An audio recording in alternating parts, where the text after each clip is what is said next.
네, 안녕하세요. 저는 김현정이라고 합니다. 오늘 강연을 맡은 코딩책 작가이고요. 오늘 이 자리에 굉장히 많은 분들이 오셨어요. 그만큼 인공지능에 대한 관심이 많다라는 게 느껴지는데요. 자, 오늘 이 시간 재미있게 한번 인공지능에 대해서 풀어보도록 하겠습니다. 선생님의 직업을 좀 설명을 드리려고 합니다. 왜냐하면 여러분들이 앞으로 내가 뭐가 될 수 있을지 이해를 해야지 됩니다. 이렇게 제가 맡은 분야에 대해서 최선을 다하다 보니까 저에게 국제 표준화 전문가라는 자격을 인정받았습니다. 우리가 표준이라고 하는 거를 아시나요, 여러분? 표준은 우리가 예를 들어서 신호등에서 빨간색 불이 나타나면 어떻게 해야 되죠? 멈춰야 되죠. 초록색 불이 나타나면요, 가야 됩니다.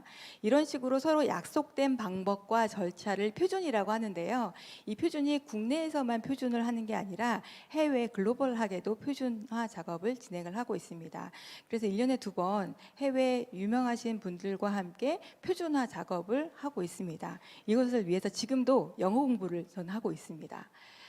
선생님은 어른들을 대상으로 강의를 하고요. 지금과 같이 학생들을 대상으로도 강연을 하고 있습니다. 그래서 선생님이 알고 있는 지식을 전달을 하기 위해서 이렇게 오늘도 이 시간을 보내고 있습니다. 선생님은 책을 쓰는 작가입니다. 선생님이 하던 분야에 대해서 열심히 하다 보니까 선생님이 알고 있는 기술을 공유하고 싶어졌어요. 그래서 지금까지 5권의 책이 국내에 출간이 되었고요. 책은 인공지능 개념 사전으로 여러분들을 이렇게 만나게 되었습니다. 하다 보니까 또 도전이 생겼습니다. 그래서 용기를 가지고 해외에 책을 한번 출간해 보자 라고 해서 최근에 아마존 책을 출간하게 되었고요. 그 과정에서 어떻게 보면 좀 어려움도 있었지만 하는 과정이 굉장히 즐거웠고 재미있는 과정이었습니다. 저런 선생님은 선생님에 대한 기술을 잘 아는 거지 표지를 디자인하거나 영어를 그렇게 잘하는 건 아니거든요, 완벽하게. 하지만 다양한 자원을 이용하고 다양한 플랫폼을 이용해서 이렇게 디자인은 네덜란드 전문가한테 맡겼고 영어는 캐나다 전문가한테 맡겨서 이렇게 멋진 작품을 탄생시켰습니다. 여러분들도 여러분들이 참석한 이 시간이 굉장히 중요한 시간인데요. 여러분들이 이런 강연을 통해서 얻게 된 어떤 메시지가 여러분들이 성장했을 때 큰 도움이 되는 밑거름이 되거든요. 그래서 오늘 강연 여러분들과 함께 중요한 자리라고 생각하고 선생님 열심히 준비했습니다. 오늘 강연 주제는 뭐죠, 여러분? 인공지능이죠. 맞습니다. 우리 뇌 지능에 관련된 내용입니다. 바로 인공지능인데요.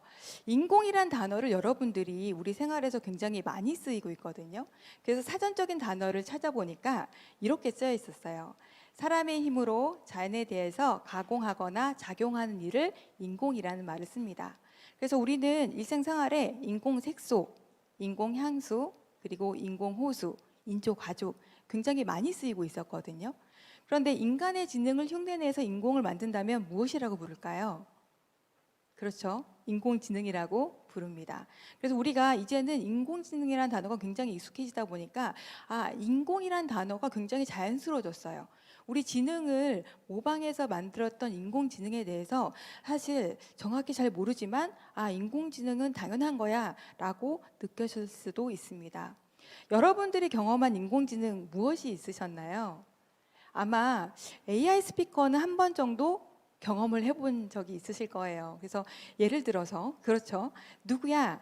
오늘 날씨는 어때? 라고 말하면 어떻게 인공지능 스피커가 얘기를 하던가요? 오늘 날씨는 맑음이며 최저 온도는 0도, 최고 온도는 10도입니다. 뭐 이렇게 대답을 해주죠. 카카오 프렌즈야, 헨젤과 그레텔의 이야기 좀 들려줘 라고 하면 인공지능이 내 말을 알아듣고 책을 읽어줍니다. 그렇죠. 그래도 꽤 똘똘해 보입니다. 여러분, 지하철 안내방송이요. 예전에는 성우가 직접 목소리로 녹음을 했었어요. 근데 지금은 컴퓨터로 이 작업을 처리를 합니다. 그래서 우리가 문장을 입력을 하잖아요. 그럼 컴퓨터로 이걸 음성을 변환을 해서 이번 역은 서울역입니다 라고 안내를 해주고 있거든요. 근데 인공지능 기술이 최근에 적용이 되면서 이 안내 방송이 성우와 비슷한 수준으로 올라갔어요. 굉장히 매끄러워졌거든요. 그래서 이상한 어떤 어투가 아니라 이제는 정말 사람이 얘기하는 것처럼 안내 방송이 한 단계 업그레이드 됐습니다. 챗봇 서비스를 우리 많이 이용해 보셨을 것 같긴 한데요. 챗봇 서비스에서도 인공지능이 들어갔습니다. 어떻게 들어갔냐면요. 과거에는 챗봇 서비스를 만들기 위해서 어떻게 만들었냐면 미리 예상된 질문에 답변을 딱 저장을 해놨었어요. 그래서 예상된 질문에 맞는 질문이 딱 들어오면 그거에 맞게 답변을 해주는 식이었죠. 근데 예상된 질문에 없는 약간 다른 패턴의 질문이 들어오면 이 챗봇이 바보같이 대답을 했었어요. 그래서 엉뚱한 대답을 하기 일쑤였죠. 하지만 인공지능 기술 덕분에 이게 좀 바뀌었습니다. 이런 식으로 차가 고장났어요 라고 질문을 하면 그 의도를 파악을 하고 긴급 출동 서비스가 필요하신가요? 라고 대답을 해줍니다. 한 단계 업그레이드가 된 거죠. 인공지능 덕분에. 여러분 아마 영어 공부하면서 파파고를 쓰시고 계실 거예요. 학생분들 요새 많이 쓰고 있더라고요. 그래서 오늘 하루는 어땠니? 라고 번역을 하면 아주 자연스럽게 How was your day? 라고 얘기를 해주고 있어요. 근데 과거에 파파고를 썼으면 이 정도의 번역 수준이 나오지 않았었어요. 예전에는 오늘 하루라고 했을 때 today days라고 바꿔줬고요. 그 다음에 어땠니? 라고 하면 how was라고 해서 그냥 바꿔주는 식으로 번역을 해줬었어요. 그래서 과거의 번역 수준은 how was today's day 뭐 이런 식으로만 어색하게 나왔었던 거죠. 그래서 별로 쓸모가 없었었어요. 근데 요새는 굉장히 초벌 번역가 수준만큼 번역 수준이 올랐습니다.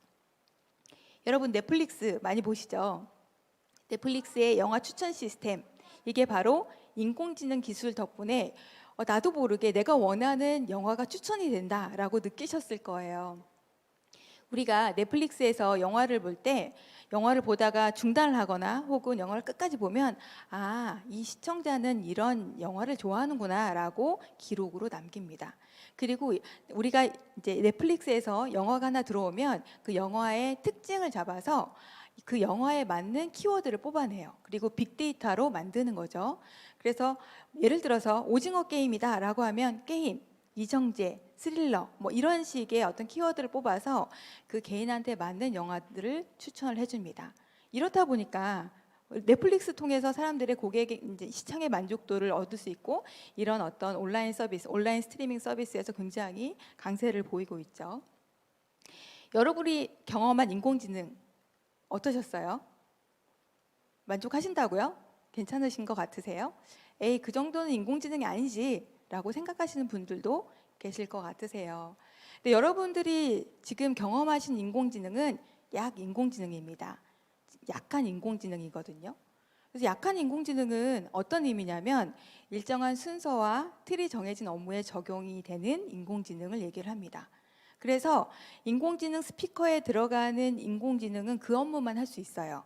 번역에 들어가는 인공지능은 그 번역 기능만 할 수가 있습니다. 만약에 번역 기능을 하는 인공지능을 다른 쪽에 쓰려고 한다면 쓸 수가 없어요. 하지만 미래에는 2045년경이 되면 강인공지능이 등장할 걸로 예상을 하고 있습니다. 미래학자 레이커즈 와일이 이렇게 예상을 하고 있는데요. 혹시 아이로봇 영화 보신 분 있으신가요? 보셨어요. 네. 아이로봇에 NS5라는 로봇이 나오잖아요. 그죠? 이 로봇이 요리도 해주고 청소도 해주고 다양한 일을 해주거든요. 그런 인공지능이 여러분들이 커서 어른이 됐을 때는 실제 우리 주변에 있게 될 겁니다. 인공지능 시대, 여러분 얼마나 많은 개념을 알고 계신가요? 인공지능이 뭔가요? 라고 물어보면 대답이 가능하실까요? 그래서 아마 이 자리에 오신 게 아닐까라는 생각이 듭니다. 인공지능에 대한 개념을 좀 잠깐 설명을 드리고 넘어가도록 하겠습니다. 인공지능은 앞에서 말씀드렸던 것처럼 사람의 지능을 흉내낸 거예요. 흉내낸 겁니다. 그래서 사람의 지능을 흉내내서 인공의 지능을 구현하는 기술을 얘기를 합니다. 근데 인공지능이 굉장히 연구 분야가 넓어요. 근데 그동안 큰 연구 성과가 그렇게 좋지는 않았었습니다. 그 중에 머신러닝과 딥러닝이 최근에 큰 성과를 얻고 있는데요. 머신러닝은 우리말로 하면 뭘까요? 머신, 기계죠. 러닝은요? 배우다, 맞습니다. 배우다라는 뜻입니다. 그래서 머신러닝은 기계인 컴퓨터한테 공부시키는 거예요. 공부시켜서 사람처럼 행동해 라고 하는 게 머신러닝입니다. 딥러닝은요, 우리 뇌는 신경망으로 구성되어 있어요. 신경망을 흉내내서 신경망으로부터 영감을 받아서 인공신경망을 만들었고요. 이걸 가지고 학습을 하는 게 딥러닝입니다. 그래서 크게 우리가 인공지능을 접하다 보면 이 용어를 세 가지를 막 섞어서 뉴스에 등장하곤 합니다. 데이터를 가지고 학습을 한다고요? 어떻게 학습을 할 수 있을까요? 이런 식으로 우리 붓꽃이 있거든요. 붓꽃은 이렇게 생겼어요. 보라색으로. 근데 붓꽃의 종류를 얘기하면 세 가지 종류로 나누고 있어요. 그래서 세토사, 베리스칼라, 버지니카라는 세 가지 종류가 있는데 이 꽃의 특징이 있습니다. 특징은 꽃받침의 길이와 너비, 꽃잎의 길이와 너비를 가지고 붓꽃의 종류를 구분할 수 있는데요. 컴퓨터한테 이렇게 공부를 시키는 거죠. 꽃받침의 길이와 너비, 이런 어떤 꽃잎의 길이와 너비가 이러면 얜 세토사야 라고 학습을 시키는 거예요. 두 번째도 이렇게 좀 더 널찍하면 얘는 베리스칼라야 라고 기계를 학습시키는 거죠. 우리는 이래서 머신러닝, 기계학습이란 말을 사용합니다. 인공신경망을 이용하면요, 이런 식으로 데이터를 넣어줄 필요도 없어요. 코끼리 사진을 컴퓨터에 넣어주면 컴퓨터는 코끼리의 특징을 분석합니다. 그리고 코끼리의 뭔가 그런 특징을 잡아내서 이렇게 그림을 그려주는 거죠.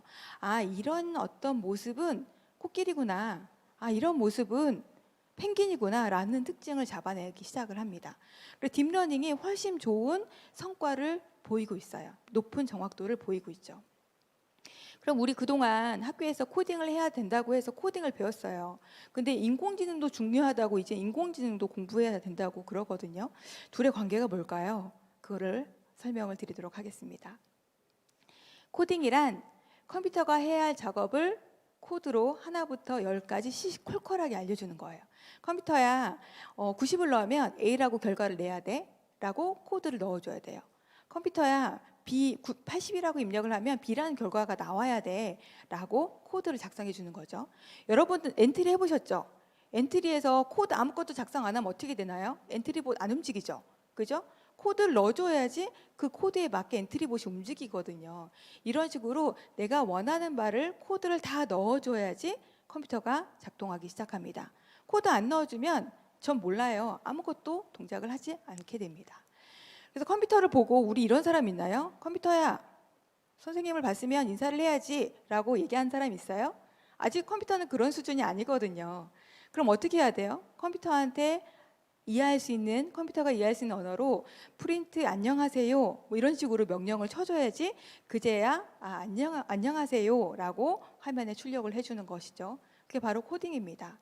그래서 우리는 우리 말 컴퓨터가 알아들으면 참 좋겠는데 그러지 못하기 때문에 우리가 코딩 언어를 배우고 있는 거죠. 그래서 엔트리도 배우고 파이썬도 배우고 그러고 있습니다. 근데 그거 아세요? 컴퓨터는 0과 1만 이해할 수 있어요. 그래서 우리 보고 그러면 0과 1로 코딩을 하라고요? 라고 하는 건 말이 안 되잖아요. 그죠?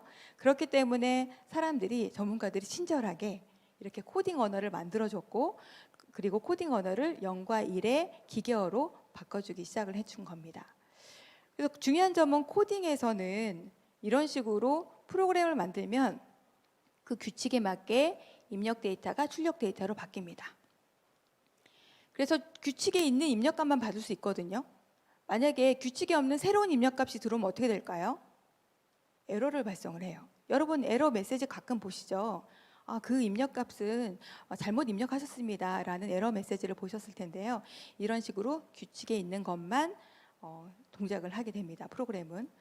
인공지능 같은 경우에는 그러면 컴퓨터도 지능을 갖게 하면 어떨까? 라는 생각이 아주 오래전부터 시작이 됐는데요. 이런 생각으로 1940년부터 인공지능에 대한 연구가 시작이 됐습니다. 굉장히 오래전부터 시작이 됐거든요.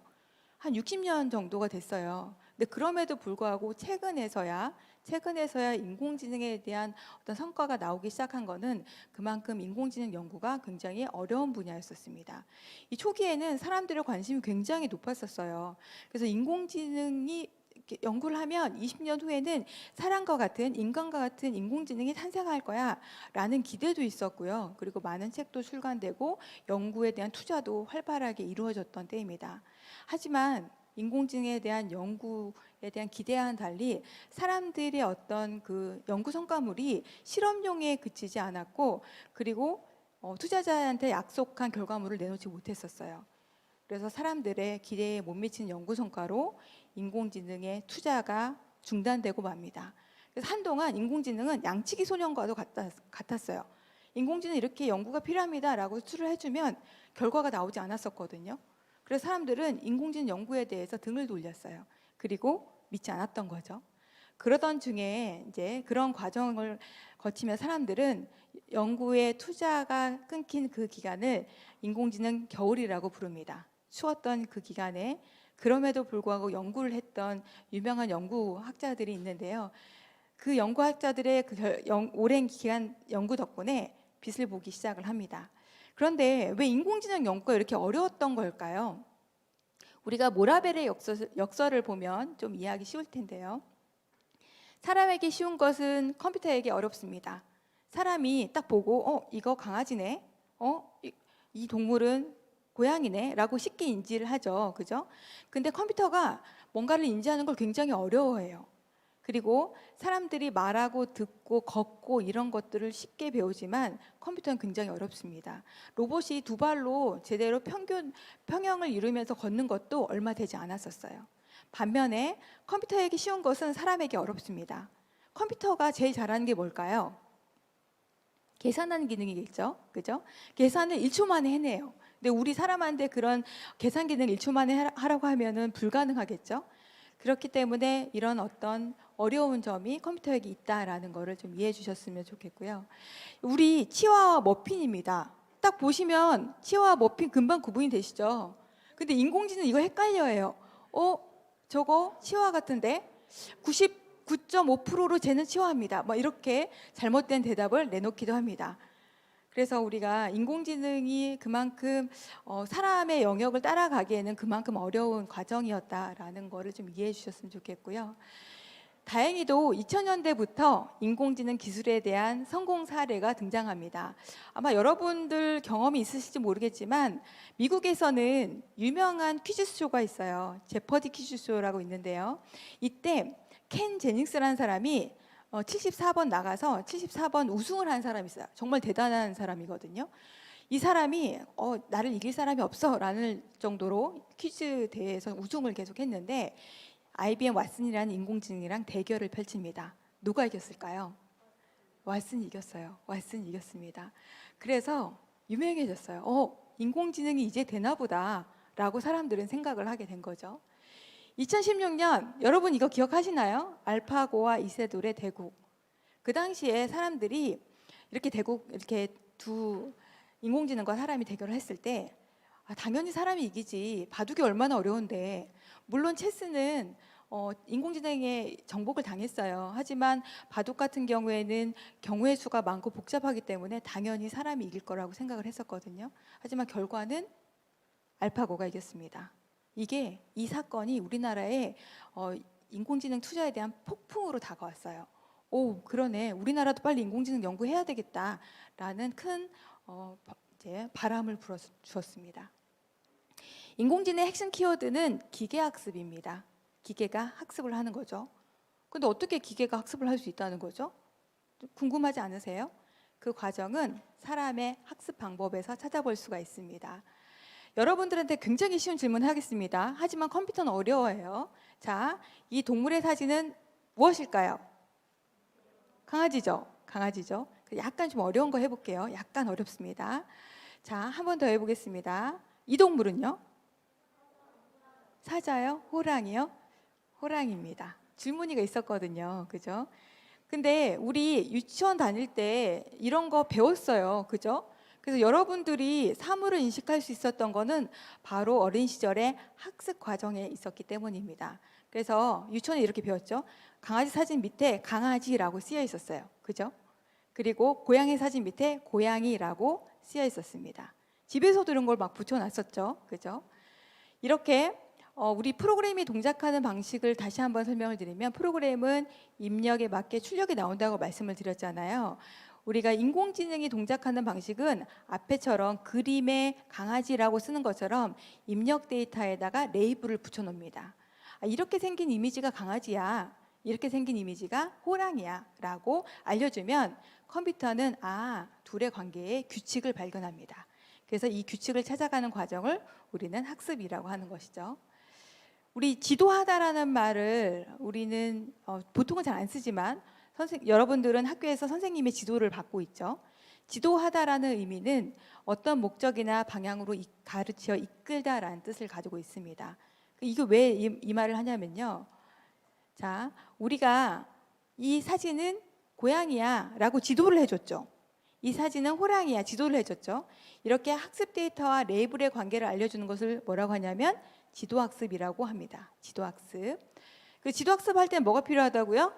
입력 데이터와 레이블이 필요합니다. 그래서 우리 학습 데이터들 이렇게 손으로 써놨어요. 그리고 밑에 뭐라고 써있죠? 레이블이라고 하면서 동그라미 모양은 1이야. 이렇게 막대기 모양, 일자 모양은 1이지. 라고 해서 이렇게 적어놓고 컴퓨터한테 알려줍니다. 이렇게 옷 같은 것도 학습 데이터로 만들어서 학습할 수 있게끔 준비가 되어 있고요. 그리고 다양한 우리 이런 사진들도 학습 데이터로 만들고 있습니다.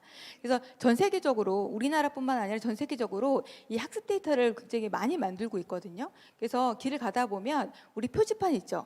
표지판 다 사진으로 찍고 있어요. 왜? 컴퓨터를 공부시키기 위해서 이렇게 하고 있는 거예요. 그래서 우리 데이터 댐 들어본 적 있나요? 데이터 댐은 데이터를 가두어 놓는 거잖아요. 우리가 인공지능 시대에 데이터가 많이 필요해졌어요. 그래서 인공지능을 위해서 학습 데이터를 이렇게 모아두는 것을 데이터 댐이라고 부르고 있습니다. 지도학습은 뭐라고 했냐면 우리 이미지와 레이블이 있는 걸 가지고 넣어주면 컴퓨터가 학습을 하는 거라고 말씀을 드렸죠. 비지도는 뭘까요? 비는 무슨 뜻이죠? 아니다라는 뜻이죠. 아니다. 그럼 지도하지 않는 거를 비지도라고 얘기를 합니다. 비지도는 레이블 없이 데이터를 딱 주고 알아서 학습해라고 하는 게 비지도 학습이에요. 그러면 이거는 어떤 경우에 쓸까요? 우리가 버스를 타잖아요. 그러면은 딱 단말기에 카드를 대면 어떻게 되죠? 데이터가 딱 기록이 돼요. 유튜브에 올라가서 검색을 하면 그것도 기록으로 남습니다. 우리가 행동하는 모든 과정에서 데이터가 엄청나게 많이 남기 때문에 우리는 뭐라고 부르냐면 이걸 빅데이터라고 부르고 있어요. 빅데이터에는 레이블이 없거든요. 그럼에도 불구하고 이 빅데이터를 분석하는 자체가 굉장히 유용한 정보를 얻을 수 있기 때문에 이렇게 레이블이 없는 데이터라도 분석을 해서 이제 학습을 시킵니다. 이게 바로 비지도 학습입니다. 어떤 경우에 비지도 학습을 쓰면 좋을까요? 예를 들어서 소비자가 뭔가 마트에 갔어요. 그럼 어떤 물건을 많이 사지? 그 많이 사면 어떻게 하면 돼요? 좀 더 잘 보이는 위치에 진열을 하면 되겠죠. 밤에 뭔가 강남에서 집으로 가는 어떤 버스 노선을 정하려고 할 때 통학코를 분석을 하면 어느 쪽으로 사람들이 더 버스 노선이 필요한지를 알 수 있겠죠. 이런 식으로 빅데이터 분석을 위해서 비지도 학습을 활용을 합니다. 강화하다라는 거는 우리가 행동을 강화하는 거거든요. 그래서 행동을 강화하기 위해서 어떻게 해요? 잘못하면 벌칙을 주기도 하고 잘하면 칭찬을 주기도 합니다. 그래서 강화학습은 소프트웨어한테 뭔가 이렇게 목적으로 하는 걸 잘하면 칭찬의 의미로 보상을 해주고 그렇지 않으면 벌칙을 주는 학습이 강화학습입니다. 우리 앞에서 봤던 그 알파고 있잖아요. 알파고가 강화학습을 썼었어요. 자, 그러면 지금까지는 데이터를 가지고 학습하는 거를 기계학습이라고 했거든요. 근데 데이터를 가지고 기계학습을 하는데 딥러닝에 대한 분야가 요새 굉장히 관심을 받고 있어요. 딥러닝에 관련된 부분에 대해서 우리가 알아야 될 게 바로 인공신경망인데요. 우리의 뇌는 이렇게 뉴런으로 구성되어 있습니다. 뉴런은 뭐죠? 우리 신호를 전달하는 세포인 거죠. 그죠? 이 세포들이 시냅스를 통해서 신호가 전달이 됩니다. 뉴런들이 이렇게 얽히설키 모여있으면 우리는 뭐라고 부르냐면 신경망이라고 불러요. 신경망. 그래서 이렇게 우리도 그러면 인공신경망을 만들어 볼까라고 해서 만든 게 바로 인공신경망입니다. 인공신경망에서 우리가 학습을 하는 것처럼 인공신경망도 학습을 하게 되는데요.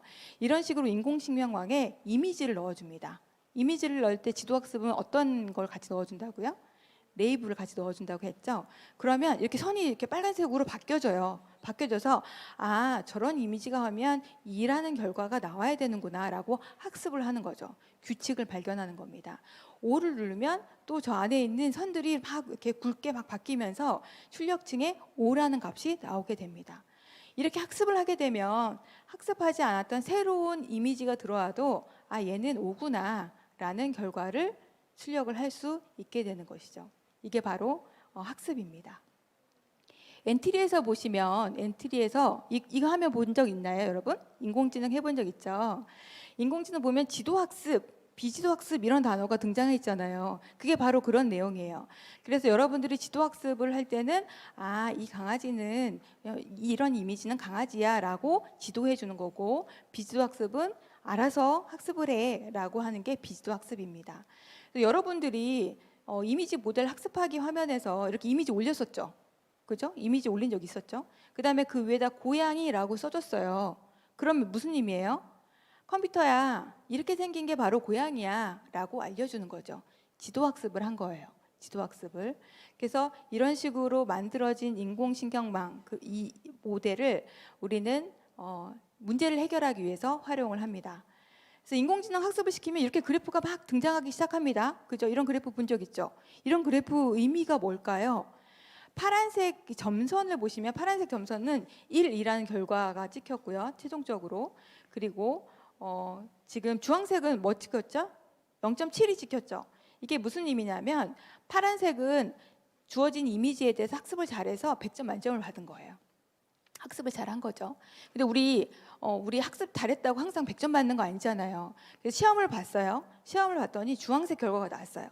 그래서 100점 만점에 70점을 맞은 거예요. 그래서 이 인공지능 모델은 어떤 인식 기능을 할 때 100개 중에 70개 정도만 맞출 수 있는 성능을 가지고 있는 거죠. 이런 식으로 뭔가 우리가 어떤 성능을 높게 하려면, 우리가 점수를 높게 하려면 어떻게 해야 돼? 공부를 많이 해야 되겠죠. 그죠?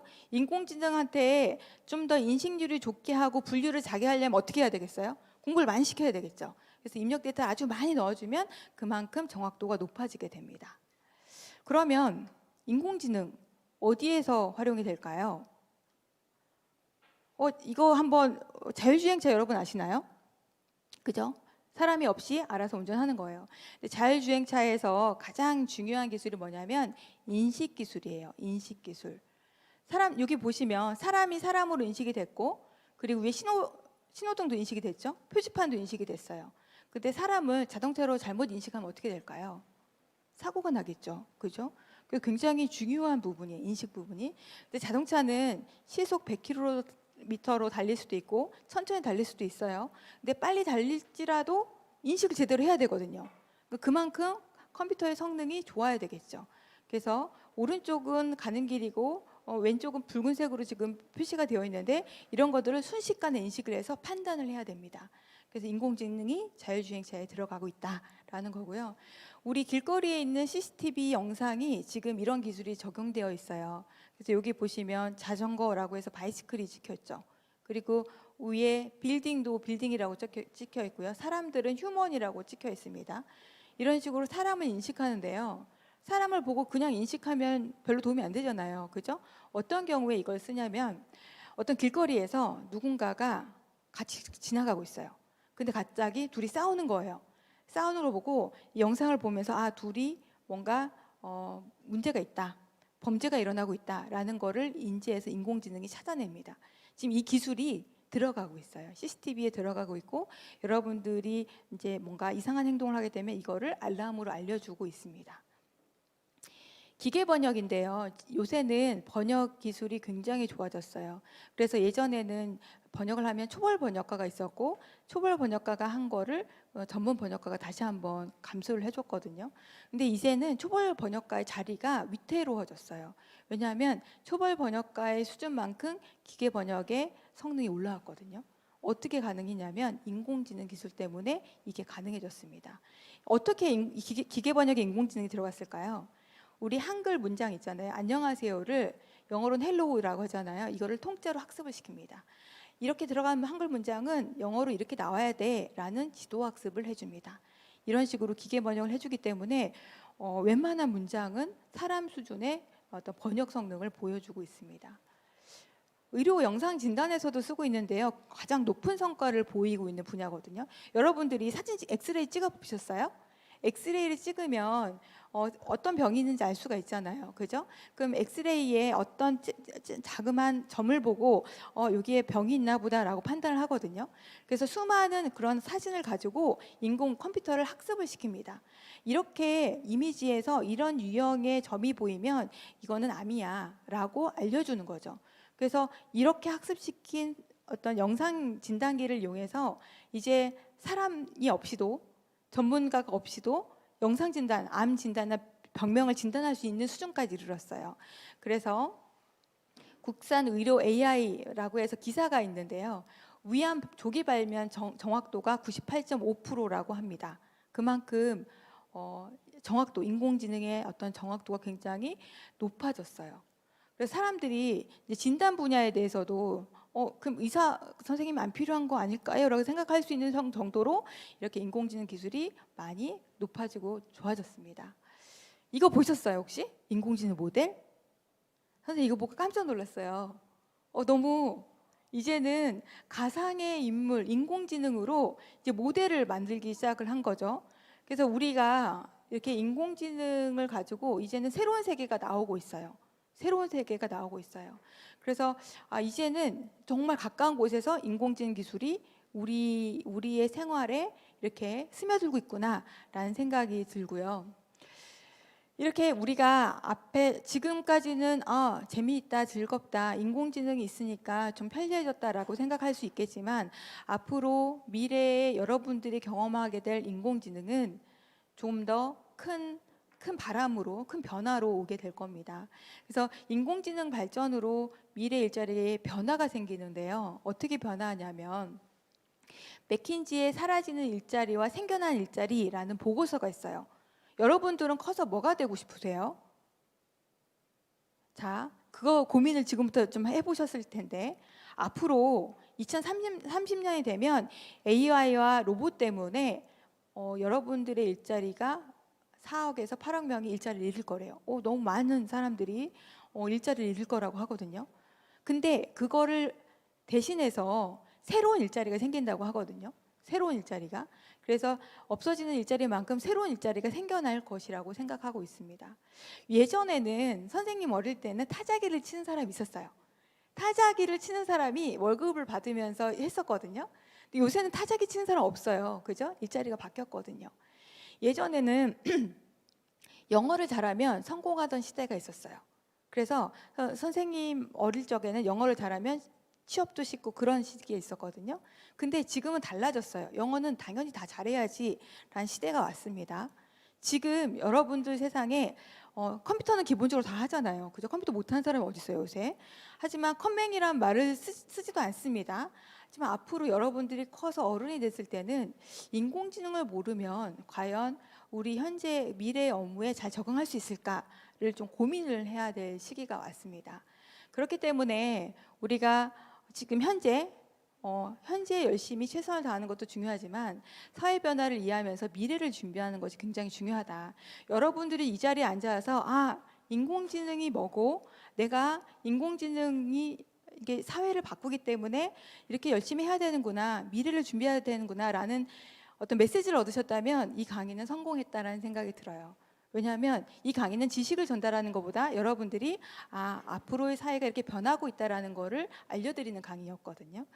그래서 여러분들이 지금 여러 가지 공부에 힘이 든 건 저도 알고 있어요. 저희 집에서도 열심히 공부하는 애들을 보면 참 고생이 많구나 하는 생각이 들지만 그럼에도 불구하고 영어 공부도 하고 독서도 하고 수학 공부도 하지만 우리가 코딩과 인공지능에 대한 끈을 놓지 않으면서 그리고 이것들에 대해서 관심을 가지고 이제 진로를 설계하고 미래를 준비하는 게 중요하다라는 생각이 듭니다. 네, 제가 준비한 강의는 여기까지고요. 조금 빨리 끝났지만 여러분들의 한번 질문을 이 자리에서 한번 받아보도록 하겠습니다. 그래서 지금 현장에서 질문을 주시면 제가 현장 질문을 받도록 하고요. 온라인을 통해서도 질문을 받도록 하겠습니다. 네, 혹시 질문 있으신 분들은 알려주시면 저 마이크를 드리도록 하겠습니다. 네. 여기 질문 있으시네요. 네.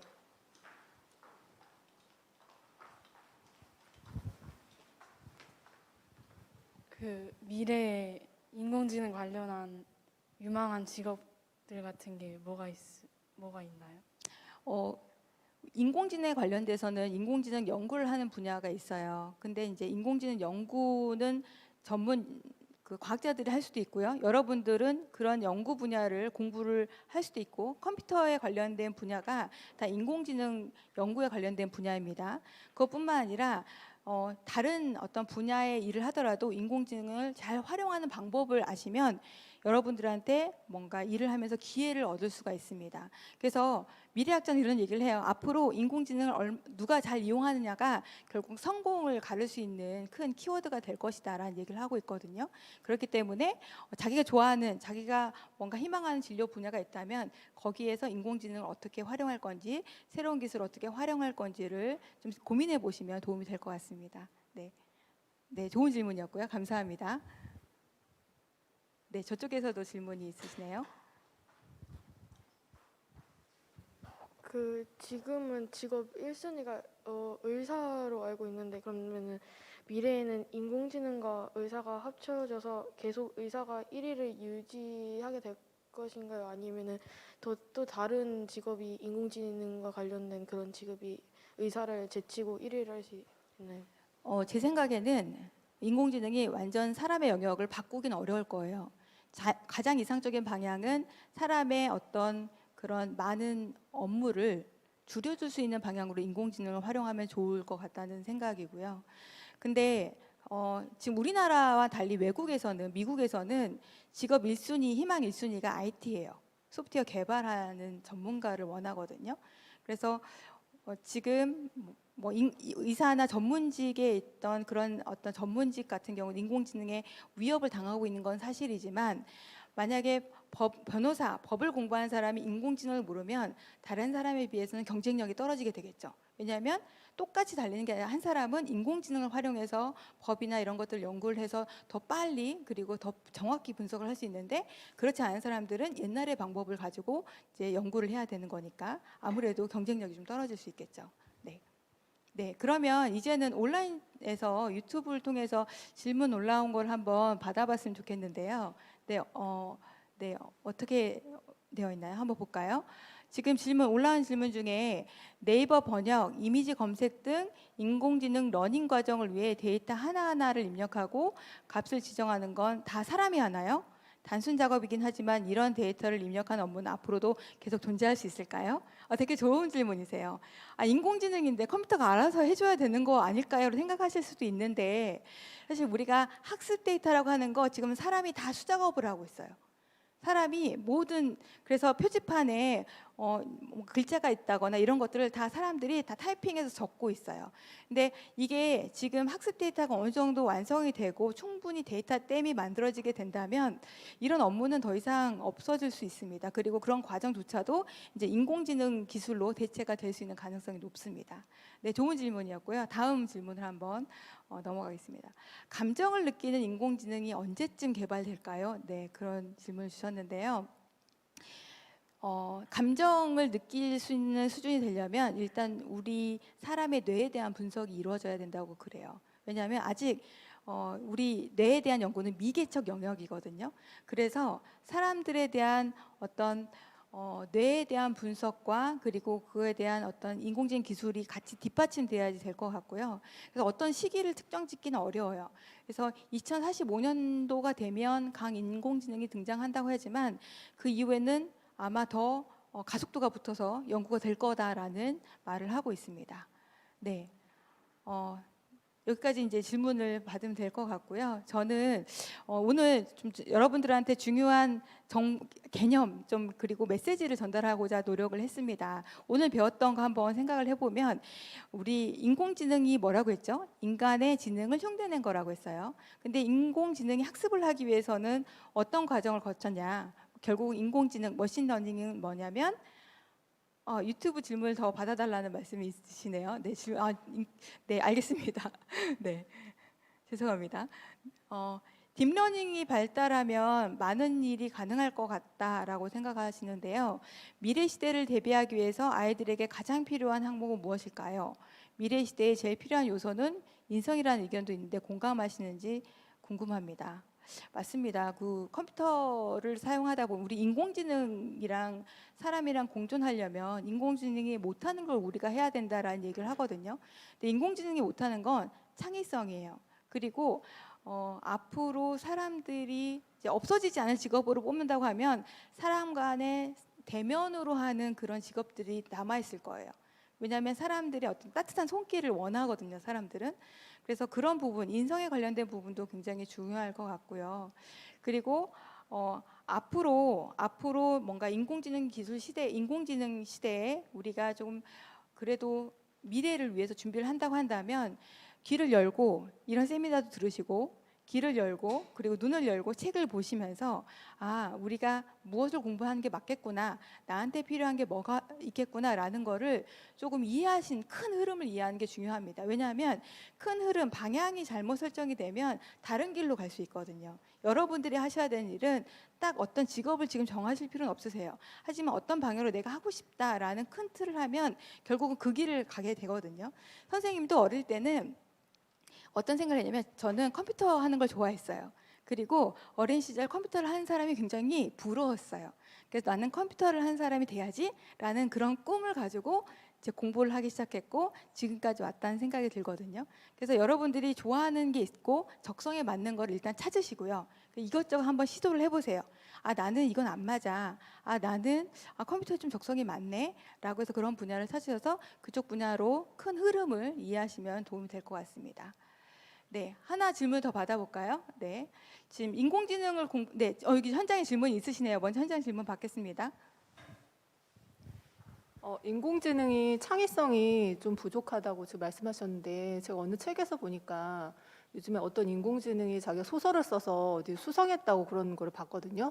그리고 미술 작품도 자기가 이제 잘 그려가지고 했다는 얘기 정말 사실인가요? 그게 창의성을 가지고 없던 걸 만드는 게 아니라 결국 학습을 통해서 그걸 가지고 만든 결과물일 거예요. 그래서 물론 인공지능의 창의성을 넣을 수도 있습니다. 그러면 인간의 영역이 더 위태로울 것 같다는 생각은 들어요. 그렇기 때문에 인공지능 어느 정도까지 할 수 있고 어떻게 활용할 수 있느냐 이거에 대한 우리가 좀 이해를 하는 것도 중요할 것 같습니다. 네. 근데 사람이 할 수 있는 영역이랑 아직까지는 좀 차이가 있습니다. 다행히도 차이가 있습니다. 네. 네. 또 질문 있으신데 받을까요? 네. 그 영화 매트릭스라는 영화에서 로봇이 인간을 지배하잖아요. 근데 현실 세계도 지금 이 세계 나중에 로봇이 인간을 지배할 수 있는 세계가 올 수 있나요? 네. 굉장히 의미 있는 질문을 해주셨어요. 근데 진짜 이거를 걱정하고 있어요.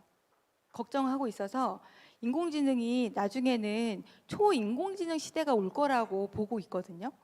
그래서 인공지능이 스스로 학습을 하고 인공지능이 뭔가 사람을 지시하고 이런 시대가 올 수 있다.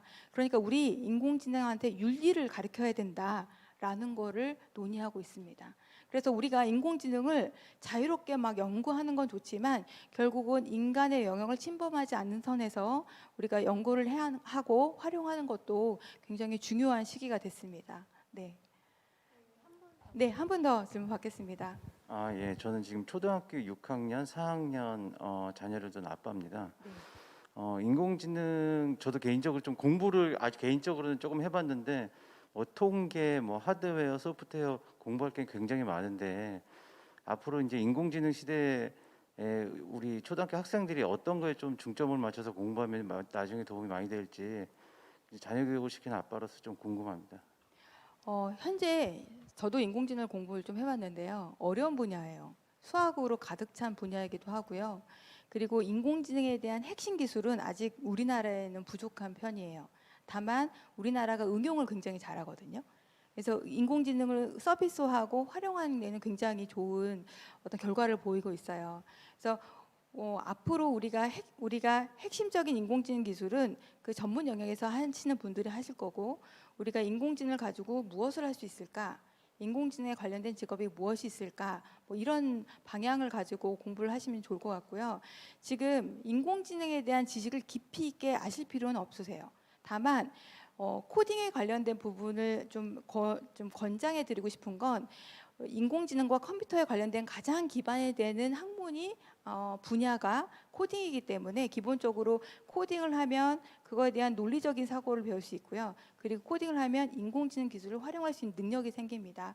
그래서 뭐 관련된 책을 많이 읽으셨으면 좋겠는데 제가 이렇게 보면 코딩 학원을 가면 코딩하는 문법을 많이 알려주세요. 근데 그거에 관련된 배경 지식, 소프트웨어 관련된 지식을 아는 게 굉장히 중요하거든요. 그래서 제가 그런 생각 때문에 첫 번째 책을 냈어요. 왜냐하면 단순히 소프트웨어가 어떻게 동작하는지를 모르고 코딩하면 결국 아는 수준이 한계가 있거든요. 그래서 그런 어떤 소프트웨어에 대한 지식, 그걸 알면 인공지능에 대한 지식으로 확장을 하시면 도움이 될 것 같습니다. 네, 저기 유튜브 질문 받아볼까요? 자, 문과생이 인공지능 분야에서 직업을 가질 수 있는 방법이 있을까요? 라고 네, 맞죠? 문과생이 인공지능 분야에서 요새는 문과를 전공을 하셨는데 인공지능을 공부하셔서 이렇게 진로를 바꾸시기도 하고요. 그리고 어떤 분야가 있냐면 기획을 하시는 부분이 있잖아요. 기획을 하면 빅데이터 분석을 하거든요. 근데 빅데이터 분석을 할 때 인공지능을 활용을 해요. 그래서 아까 말씀드렸던 비지도 학습 같은 경우에는 데이터를 가지고 군집을 한번 보는 거죠. 그래서 데이터의 트렌드를 분석하기 위해서 인공지능 기술을 활용을 하고 있어요.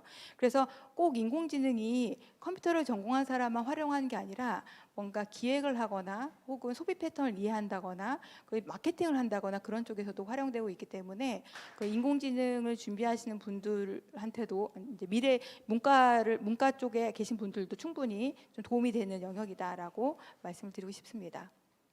네.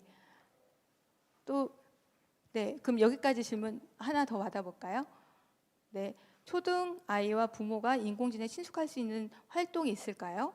네, 좋은 방법은 엔트리에 아주 좋은 인공지능 코딩 블록들이 제공되어 있어요. 실제 현업에서 활용되는 인식 기능, 객체 인식 기능 이런 것들이 엔트리에 다 들어가 있어요.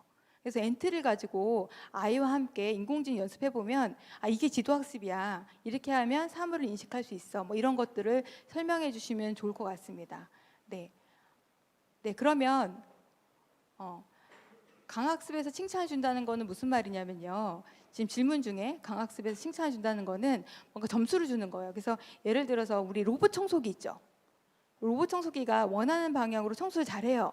그러면 점수를 높게 주는 거예요. 근데 엉뚱한 데로 가요. 그러면 어떻게 해요? 점수를 깎는 거죠. 그럼 점수가 높아지는 방향으로 청소를 잘 할 수 있게 하는 게 강화학습입니다.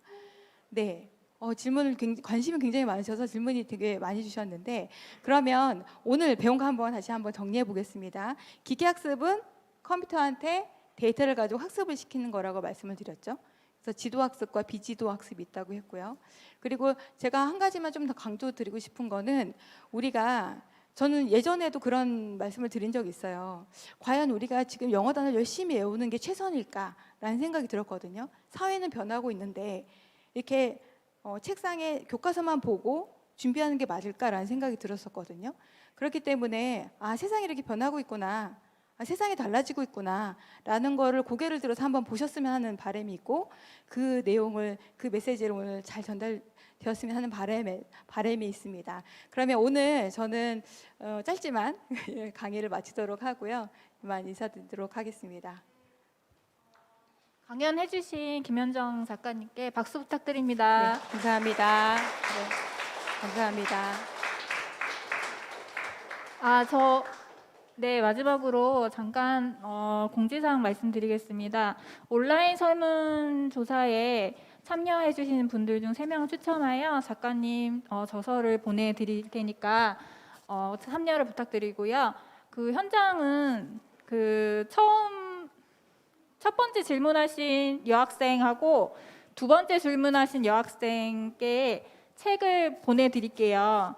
그 설문조사에 그 배송 주소를 꼭 좀 기재해 주시면 감사하겠습니다. 그리고 나가실 때 그 설문조사에 꼭 참여해 주시면 정말 이거에 참여해 주셔도 되고요. 들어가기가 조금 번거롭다고 하시면 저기 종이 왼쪽 편에 종이 설문조사지가 있으니까 꼭 작성해 주시면 감사하겠습니다. 그리고 저 5만 원권 그 분실물이 발생을 했는데요. 혹시 잃어버리신 분 없으신가요? 5만 원. 네, 없으시면 저희가 분실물 센터에 맡기도록 하겠습니다.